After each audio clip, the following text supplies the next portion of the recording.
राजा साधूजवळ नेहमी वर मागे, साधू गेले त्यांचा आशीर्वाद मागे राहिला.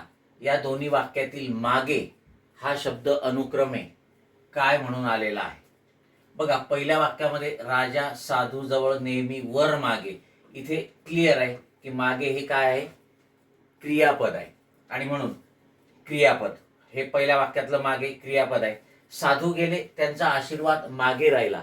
मागे राहिला, इथे मागे हा शब्द क्रियापदाबद्दल विशेष माहिती सांगतो.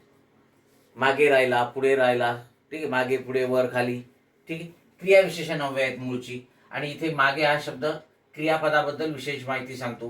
म्हणजे इथे मागे हे क्रियाविशेषण आहे आणि इथे मागे हे क्रियापद आहे. म्हणजे क्रियापद आणि क्रियाविशेषण, ठीक आहे, अशा प्रकारे यांचा काय क्रम आहे. आणि तो क्रम 3 नंबरला दिसतोय आपल्याला, क्रियापद आणि क्रियाविशेषण. लक्षात घ्या, वर मागे, इथे मागे हे क्रियापद आहे, एकदम सिंपल आहे. आणि आशीर्वाद मागे राहिला, हा मागे शब्द क्रियेबद्दल विशेष माहिती सांगते आणि म्हणून ते क्रियाविशेषण आहे. आणि म्हणून 3 नंबरचा पर्याय आपलं उत्तर आहे. Okay, yes.